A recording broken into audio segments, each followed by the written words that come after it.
Yes, this information may be shocking to many people, and many will say, "What is he talking about?" But I will answer the following. I'm telling the truth and the verity about what existed and still exists, although soon it won't exist anymore, at least on this planet. Everything I'm saying, every word of mine, is confirmed by irrefutable evidence that you, as humanity, have accumulated in sufficient amounts to pass a sentence on yourselves. I will set aside myths and legends and focus only on specific facts that your history is full of. The facts which cannot be explained metaphorically, philosophically, or in some ambiguous way. These are the bodies of children, the burial of their remains at the sites of ritual. How many of your children were burnt in fire allegedly as a sacrifice to the god Moloch or Baal? That was a very common practice among all the Chaldean tribes, passing through fire. That's what they called it in the Torah.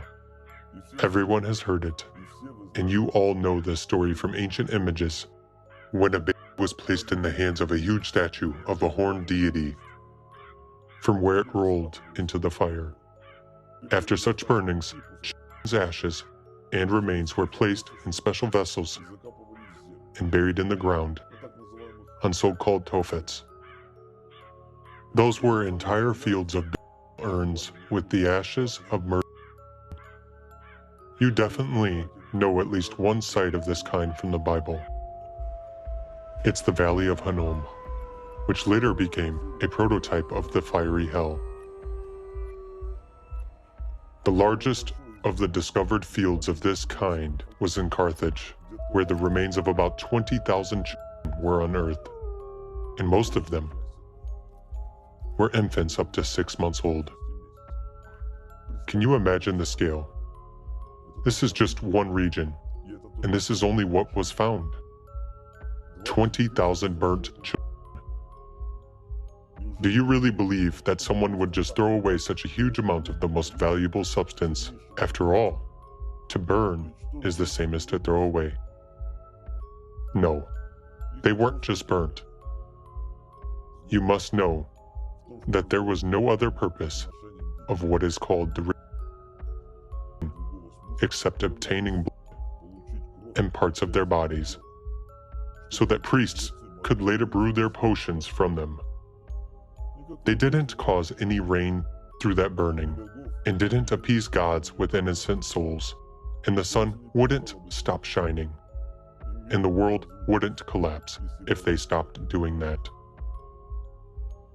Those who tried to make for such a purpose were merely imitators who didn't know the essence. Those are isolated cases, and they are easy to distinguish from the rest. As for all the legends that gods supposedly demand for themselves, it was just a justification for the flock, a means to justify this blood, and even to convince people that it was necessary.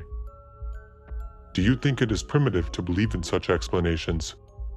Yet you were somehow convinced of the need to drink the blood and eat the flesh of Christ, whom you crucified. You do believe in that. And in the same way ancient people believed. As a matter of fact, it wasn't abstract gods who needed those sacrifices, but specific priests and those who were behind them. And there is no mysticism or magic there. There is just a practical and very rigid calculation. Therefore, burning bodies was merely one of the ways to destroy the traces of what they did to those. And if you look at the other remains that weren't burnt, but simply buried, you will see exactly what I'm telling you about.